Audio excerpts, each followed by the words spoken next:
ನೋಡಿ ಬಾಳೆ ದಿಂಡಿನ ಪಲ್ಯ ಮಾಡ್ತಾಯಿದ್ದೀನಿ. ಆರೋಗ್ಯಕ್ಕೆ ತುಂಬ ಒಳ್ಳೆಯದು. ಕಿಡ್ನಿ ಸ್ಟೋನು ಆ ಥರ ಇರೋರು ಜ್ಯೂಸ್ ಕುಡಿಯುತ್ತೀರಲ್ಲ, ಜ್ಯೂಸ್ ಕುಡಿಯೋದು ಬೇಜಾರಾದರೆ ಈ ಥರ ಪಲ್ಯ ಮಾಡಿ ತಿಂದರೆ ತುಂಬ ಒಳ್ಳೆಯದು. ಅದಕ್ಕೇನೇನು ಇಂಗ್ರೀಡಿಯೆಂಟ್ಸ್ ಬೇಕು ಪಲ್ಯಕ್ಕೆ ನೋಡಿ. ಉದ್ದಿನಬೇಳೆ, ಸಾಸಿವೆ, ಕಡಲೆಬೇಳೆ, ಒಣಮೆಣ್ಸಿನ್ಕಾಯಿ, ತೆಂಗಿನಕಾಯಿ, ಹಿಂಗು ಇಷ್ಟು ಬಳಸಿ ಒಂದು ರುಚಿಕರವಾದ ಪಲ್ಯವನ್ನು ಮಾಡ್ತಿದ್ದೀನಿ.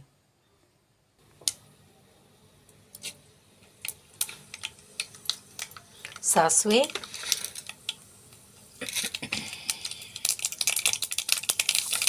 ಹಿಂಗು,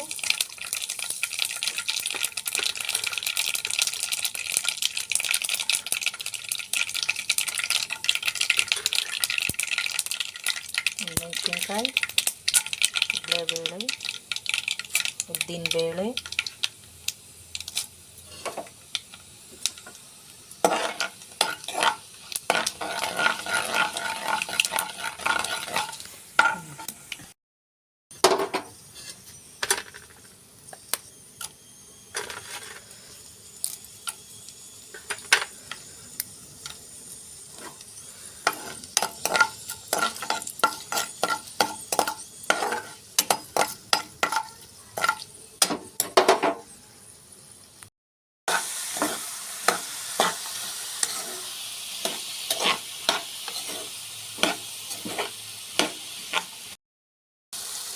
ಈಗ ರುಚಿಗೆ ತಕ್ಕಷ್ಟು ಉಪ್ಪು ಹಾಕ್ತಾಯಿದ್ದೀನಿ.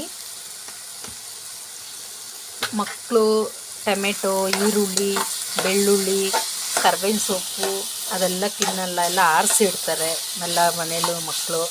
ಸೊ ಅದಕ್ಕೆ ಈ ಥರ ಮಾಡ್ತಾಯಿದ್ದೀನಿ. ಸಿಂಪಲ್ಲಾಗಿ ಮಾಡ್ಕೋಬೋದು. ಜ್ಯೂಸ್ ಕುಡಿದು ಬೇಜಾರಾಗಿರುತ್ತೆ, ಬಾಳೆದಿಂಡು ಜ್ಯೂಸು ಕುಡಿಯೋ ಬದಲು ಈ ಥರನೂ ಮಾಡಿ ತಿನ್ನಿ, ಟೇಸ್ಟ್ ಮಾಡಿ. ಸ್ವಲ್ಪ ನೀರು ಹಾಕ್ತೀನಿ, ಉಪ್ಪು ಹಾಕಿದ್ದೀನಿ, ರುಚಿಗೆ ತಕ್ಕಷ್ಟು ಉಪ್ಪು ನೋಡಿ ಹಾಕ್ಕೊಳ್ಳಿ. ಓಕೆ, ಇದು ತೆಂಗಿನಕಾಯಿನ ಮಿಕ್ಸಿ ಜಾರಲ್ಲಿ ಪುಡಿ ಮಾಡ್ತೀನಿ.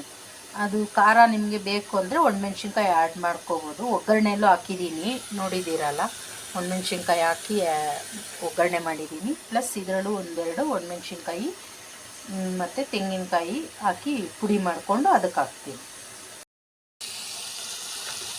ನೋಡಿ ಈಗ ಅದಾಗಿದೆ.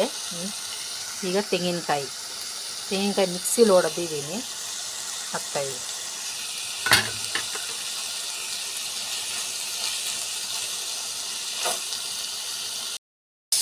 ಫೈನಲ್